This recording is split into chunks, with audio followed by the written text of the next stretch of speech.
Dzina la Atate ndi la Mwana ndi la Mzimu Woyera. Amen. Ambuye tsekulani milomo yanga, ndipo ndidzatamanda dzina lanu. Ulemu ukhale kwa Atate ndi kwa Mwana ndi kwa Mzimu Woyera, monga panali poyamba, tsopano ndi masiku onse, ndi pa nthawi zosatha. Amen. Mulungu wakuwala, tsiku lomwe likuyamba litipatsa lonjezo latsopano la chikondi chanu. Kuyamba kwatsopano kulikonse ndi mphatso yanu, monga mame ofewa ochokera kumwambamwamba. Madalitso anu Atate salephera, mwana wanu, chakudya chathu cha masiku onse, Mzimu Woyera wa chikondi chanu. Mwa Iye timatsogoleredwa masiku onse. Tisandutseni atumiki a mtendere wanu. Bweretsani mwatsopano mphamvu zathu, chotsani mantha athu onse. Khalani nafe Ambuye tsiku lonse la lero, popeza ndi chimwemwe chokhachokha mukakhala pafupi. Kwa Atate, Mwana ndi Mzimu Woyera kukhale madalitso. Mulungu yekha timapemphera. Tisonyezeni ulemerero wa kuwala kwanu, mu imfa bandakucha wa tsiku langwiro. Ulemu ukhale kwa Atate ndi kwa Mwana ndi kwa Mzimu Woyera, monga panali poyamba, tsopano ndi masiku onse, ndi pa nthawi zosatha. Amen. Chilimbi 1. Bandakucha Ambuye mundichitire chisoni. Imvani pemphero langa inu chauta. Tcherani khutu kuti mumve kupempha kwanga. Mundiyankhe chifukwa cha kukhulupirika kwanu ndi kulungama kwanu. Musandizenge mlandu ine mtumiki wanu, popeza kuti palibe munthu wamoyo amene ali wolungama pamaso panu. Dani wandilondola, wavimviniza moyo wanga mdothi, wandikhazika mu mdima ngati anthu amene adafa kale. N'chifukwa chake mtima wanga wafowoka mkati mwanga, mtima wanga mukuchita mantha. Ndimakumbukira makedzana, ndimasinkhasinkha za zonse zimene mwazichita. Ndimalingalira ntchito za manja anu, ndimatambalitsira manja anga kwa inu. Mtima wanga umamva ludzu lofuna inu, monga limachitira dziko lowuma. Fulumirani kundiyankha inu chauta. Ndataya mtima kwambiri, musandibisire nkhope yanu, kuti ndingafanefane ndi anthu otsikira ku manda. Lolani kuti mmawa ndimve za chikondi chanu chosasinthika, chifukwa ndimakhulupirira inu. Mundisonyeze njira yoti ndiziyendamo, popeza ndimapereka mtima wanga kwa inu. Inu chauta, pulumutseni kwa adani anga, chifukwa ndathawira kwa inu. Phunzitseni kuti ndizichita zofuna inu, popeza ndinu Mulungu wanga. Mzimu wanu wabwino unditsogolere pa njira yanu yosalala. Sungani moyo wanga inu chauta, kuti dzina lanu lilemekezeke. Munditulutse pa mavuto chifukwa cha kulungama kwanu. Ulemu ukhale kwa Atate ndi kwa Mwana ndi kwa Mzimu Woyera, monga panali poyamba, tsopano ndi masiku onse, ndi pa nthawi zosatha. Amen. Bandakucha Ambuye mundichitire chisoni. Chilimbi 2. Ambuye adzayendetsa mtsinje wa mtendere mu Yerusalemu. Kondwera nayeni Yerusalemu, musangalale chifukwa cha Iye, inu nonse amene mumakonda mzinda umenewu. Kondwera nayeni mwachimwemwe nonsenu amene mukumlira. Mudzalandira chitonthozo ndi kukondwera nacho kwambiri.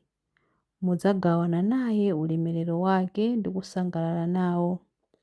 Chauta akunena kuti, ndidzakupatsa zabwino zochuluka ngati mtsinje wa madzi. Chuma cha mitundu ya anthu chidzafika kwa inu, ngati mtsinje wosefukira. mudzakhala ngati mwana woyamwa amene amayi wake wamunyamulira pambalipa kapena akumululuza pa mawondo.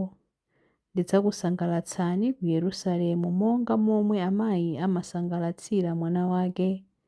Mudzasangalala poona zimenezi. Zidzakulimbitsani ndi kukupatsani moyo wamphamvu. Ulemu ukhale kwa Atate ndi kwa Mwana ndi kwa Mzimu Woyera, monga panali poyamba, tsopano ndi masiku onse, ndi pa nthawi zosatha. Amen. Ambuye adzayendesa mtsinje wa mtendere mu Yerusalemu.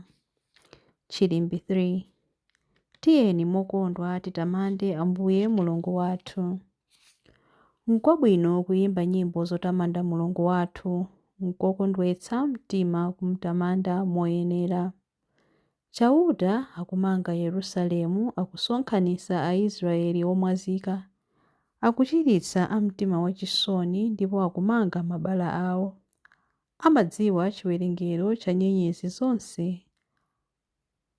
zonse amazitcha mayina ake. Mbuye wathu ndi wamkulu ndipo ndi wamphamvu zambiri, nzeru zake nzopanda malire. Amakweza oponderezedwa koma amagwetsa pansi anthu oyipa. Imbirani chauta mothokoza, imbirani Mulungu wathu nyimbo yokoma ndi pangwe. Amaphimba zakumwamba ndi mitambo, amapatsa nthaka mvula, amameretsa udzu pa magomo, amapereka chakudya kwa nyama ndi kwa ana akhungubwi pamene akulira chakudya. Mphamvu za kavalo saziyesa kanthu, mphamvu za ankhondo sazisamala, koma chauta amakondwera ndi anthu omuopa, amene amadalira chikondi chake chosasinthika. Ulemu ukhale kwa Atate ndi kwa Mwana ndi kwa Mzimu Woyera, monga panali poyamba, tsopano ndi masiku onse, ndi pa nthawi zosatha. Amen. Tiyeni mokondwa titamande Ambuye Mulungu wathu.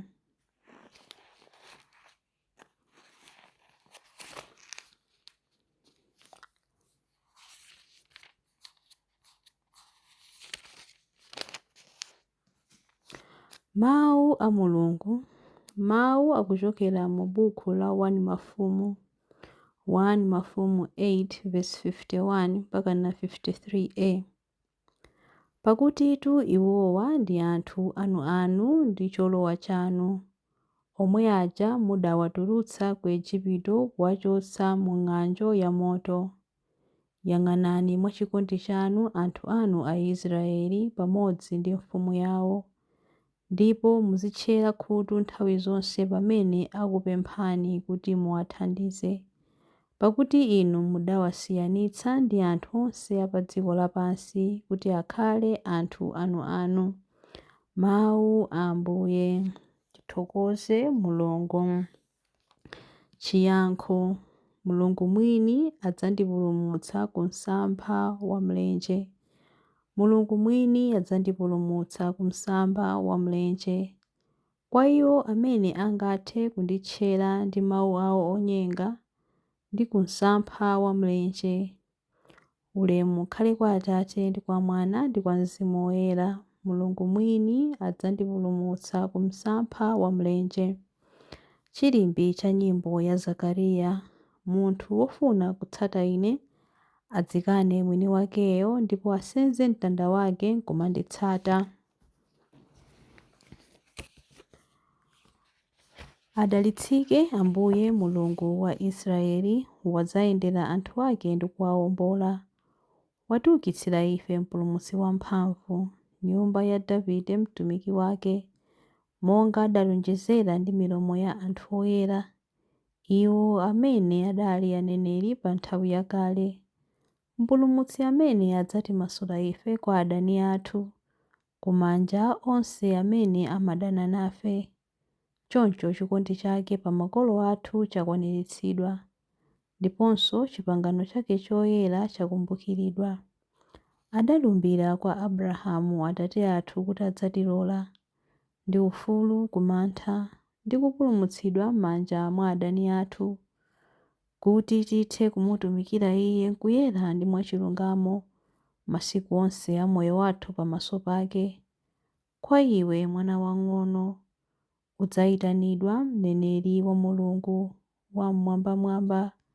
Udzapita m'tsogolo mwa Ambuye kuti ukakonze njira zake Iye asanabwere, kuti akadziwitse anthu ake za chipulumutso chawo kudzera m'chikhululukiro cha machimo awo onse.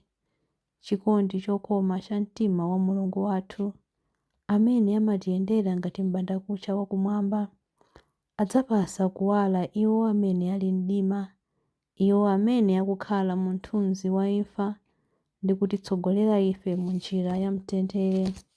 Ulemu ukhale kwa Atate ndi kwa Mwana ndi kwa Mzimu Woyera, monga panali poyamba, tsopano ndi masiku onse, ndi pa nthawi zosatha. Amen. Munthu wofuna kutsata Ine adzikane mwini wakeyo ndipo asenze mtanda wake n'kumanditsata. Mapemphero. Mulungu wadziwulula yekha mwa Khristu.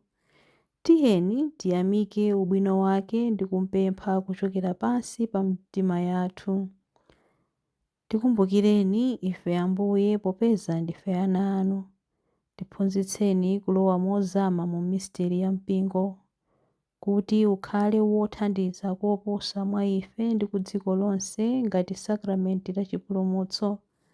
Tikumbukireni ife Ambuye popeza ndife ana anu. Inu wokonda anthu, tilimbikitseni kugwira ntchito yopititsa patsogolo chitukuko cha munthu, pofuna kufalitsa ufumu wanu mu zonse zimene tikuchita. Tikumbukireni ife Ambuye popeza ndife ana anu. Mitima yathu ithe kumva ludzu lofuna Khristu, kasupe wa madzi amoyo. Tikumbukireni ife Ambuye popeza ndife ana anu. Mutikhululukire ife machimo athu, ndipo tsogolerani mayendedwe athu mu njira ya chilungamo ndi moona mtima. Tikumbukireni ife Ambuye popeza ndife ana anu. Tikumbukireni ife Ambuye popeza ndife ana anu pamene tikupemphera kuti: Atate athu muli kumwamba, dzina lanu liyeretsedwe, ufumu wanu udze, kufuna kwanu kuchitidwe, monga kumwamba choncho pansi pano. Mutipatse ife lero chakudya chathu cha lero. Mutikhululukire ife zochimwa zathu, monga ifenso takhululukira adani athu. Musatisiye ife m'chinyengo, koma mutipulumutse ife kwa zoyipa. Amen. Tipemphere. Ambuye, zonse zimene tikuchita zithe kuyamba ndi chilimbikitso chanu. Pitirizani ndi thandizo lanu ndipo zifike pokometsetsa ndi utsogoleri wanu. Tikupempha izi kudzera mwa mwana wanu Yesu Khristu Ambuye athu. Amen. Ambuye atidalitse, atiteteze ife kwa zoyipa zonse ndi kutifikitsa ku moyo wosatha. Amen.